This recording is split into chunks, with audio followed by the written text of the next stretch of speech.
Hello everybody. I wanted to do an update on kind of a comprehensive view on what we're bringing to the market and how our business makes money and our timeline. So I'd like to start off with our IP first.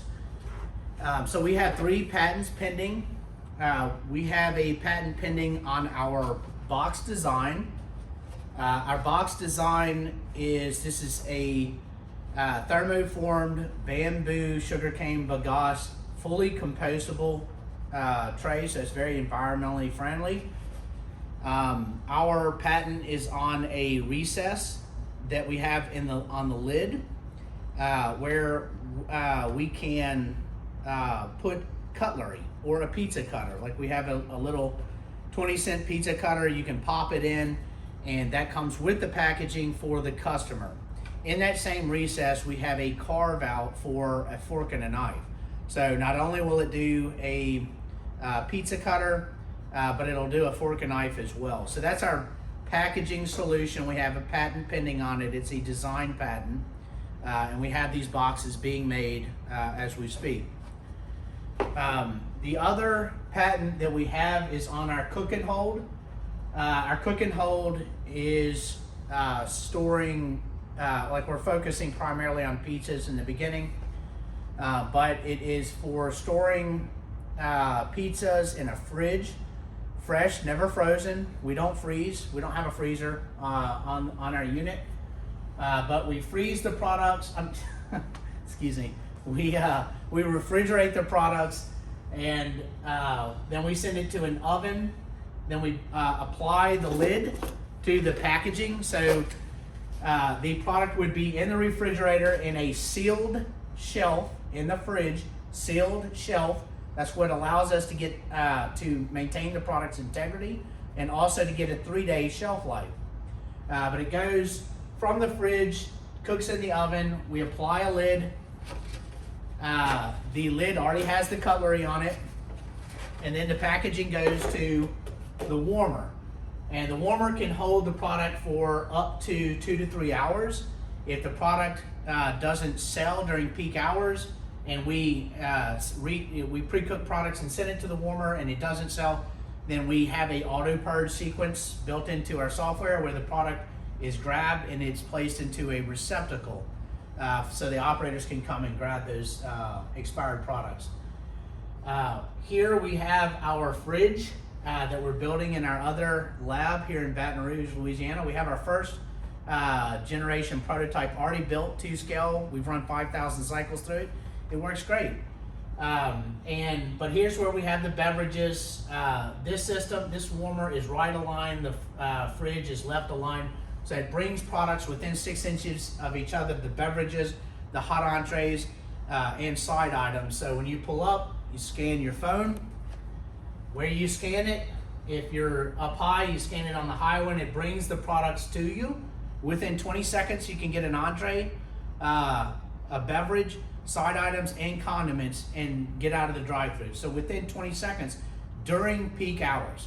Now, during non-peak hours, you still have to wait 3 minutes for your entree. But you pull up, you have your QR code on your phone, you scan, products come to you, and then you take off.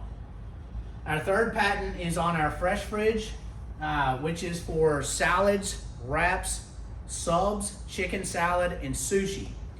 The system can be set up as either or. If you set it up as a salads, you just have the predominant number of entrees as salads, and then you have wraps and subs included. But if you want to set it up as a sub, like a cold cut subs, similar to Jimmy John's or something like that, you can do that. It's just the predominant number of entrees would be subs in that case. So it could be, it's very flexible. You put them out in the market. You can be a sub system. You can be a sushi. You can be a chicken salad unit. Our systems also come with beverages, side items like proteins, salmon and chicken, and condiments. So dressings, ranch, blue cheese, and so on and so forth. So this is our other patent, the fresh fridge. The way that it works is we load clear PET plastic, recyclable plastic containers. We load it with the product. We run it through our conveyors in our commissary. Our system applies an induction seal to the top. Then goes through our label maker. Our label maker is plugged into our software. This is part of our patent. Applies the label. The label has a QR code. The QR code will tell the local system when you go out to your system out in the parking lot. It tells the weight of the product, what it is, and when it expires. So when you get out to the unit and you start loading your unit, you scan it, and then you put it on a shelf, and that way the system knows exactly what is on that shelf and when it's going to expire. And if the product expires and is blocking the products behind it, then it will kick out onto our gantry, and it goes to the opposite side of the unit. This is the customer interface. This is the purge receptacle.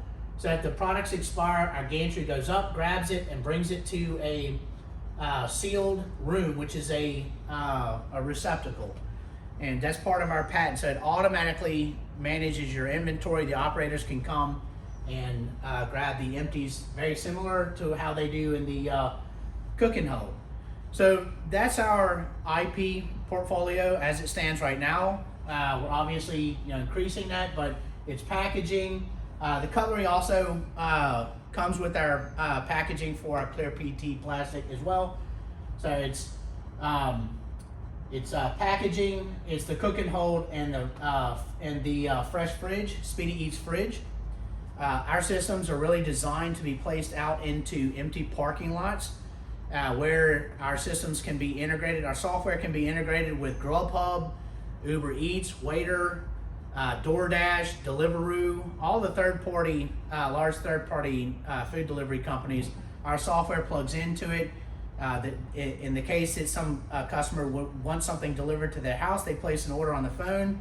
The delivery driver gets the QR code. They go to the unit, they scan, they get the order, and they go make the delivery. So it's really for takeaway. Like if you don't have to be a delivery driver to use our system, you can go through our system and use it as a takeaway customer, or we can do it for delivery. So that's really what we're focusing on with our company. So getting to what are our units going to cost for an operator, and how's that breakdown look like? So it's $105,000 for the cook and hold. It's going to be around $70,000 for the Speedy Eats fridge. But if we're just focusing on the cook and hold, it's $105,000 for the actual unit, and that includes on top of the $105,000, the operators are required to buy $5,000 in spare parts and store them locally. There's $25,000 extra on top of that. That's for training. That's for site foundation prep. We do a feasibility study, and we help with the permitting. So the operators, we help with the permitting process. We kind of do some hand holding there. And then also delivery, installation, and the initial calibration, which Pitney Bowes does for us. So that's your setup right there. That's roughly $135,000, and we believe that our all-in cost to the operator is going to be around $135,000 to $150,000 all in. So the warranty, we guarantee our electrical and PLC for 10 years. We have a 10-year warranty on that. And we guarantee the hardware for 100,000 cycles, which should last, if you're doing 60 orders a day, should last around 3 to 5 years. Maintenance, we do with a company called Pitney Bowes, and it's $300 a month. They come out and they do a service check. If there's an additional maintenance, if something goes down, the operators can communicate with the Pitney Bowes service technician through the app. The service technician also gets an alert on their phone because they're plugged into our dashboard. They can communicate with the operators through the dashboard. They can get the parts that are stored locally. That's why we require the operators to purchase a pre-bundled bundle of spare parts. So the maintenance, if the system goes down, the method of operation that we have programmed into our software is the customers who are in the queue automatically get a refund, and they get a discount on their next order. Marketing and advertising, our company does that for operators. The marketing is roughly 15% of their annual sales, which we're anticipating $300,000 per unit. So the operators would spend $45,000 or 15% of sales for the first year, and then we would scale back after they're established to 5% or $15,000 a year. We handle the marketing and advertising for the operators. So that's coming to us. We have ad buyers and we have a marketing team that we're hiring. Customer service, we also hire customer service agents, and because of economies of scale, we want to handle that for the operators. We track every part of the process for the food when it comes out of the oven. We take a heat signature. We take a heat signature image, and we have a high resolution camera that takes a picture of the product when it comes out of the oven. So those two are stamped onto the customer's receipt. Also, when the operator makes the product in their commissary or their restaurant, they have a fixed mount digital camera where they take a picture of everything that they make. It's time stamped. It goes into the dashboard. All of this, we also have redundant sensors in every part of our units, so we can track the heat and the warmer and the fridge, and we have two in each, so that we have redundancy in case one goes bad. But we track every part of that for every single meal, and all of that information, that data, is attached to the customer's receipt, so that if there's a customer complaint and they go into their app, all of our stuff is profile pay, by the way. We don't do cash, but because we want to have great customer service, it's all profile pay. Customers would need to go into their dashboard, their profile, and they would report an issue that would come into our company's customer service agents, and they could log in and see everything that happened to the meal. If they say, I ordered a Supreme pizza, 12-inch, and I got a pepperoni pizza, our customer service agents, even though we're not on site, we can see everything that happened, and we can either accept or reject the claim, and issue a refund for the customer. So that's how we handle customer service. Our company, Bars Inc., is the broker for the credit card processing. So we handle all of that for the operators. So the operator P&L, so we're anticipating $300,000 a year per unit. And the breakdown of that, or how that comes to be, is 60 orders a day. We know some of our competitors right now are doing 45 orders a day. You have to get out of your car, you have to go place an order, wait 3 minutes, then you get your order. For us, it's a drive-through, you're getting a full meal. Our competitors have their per ticket transactions around $8.50. Ours is around $15. We're serving a 12-inch, not a 10-inch. Also, we're serving beverages, side items, and condiments. So our per ticket transaction should be around $15.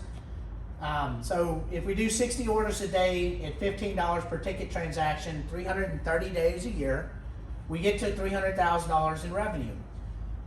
What the operator will see on the bottom line is a 35 to 40% net margin. So anywhere from $100,000 to $120,000 in net profit off of $300,000 in sales. So with that being said, that is our update for this week. And we'll be doing another update next week on our timeline for our development, our second generation cook and hold, our first generation fresh fridge, and when we're going to be in market, 6 to 8 months before we install our first filled unit. So stay tuned. And thank you so much for your time.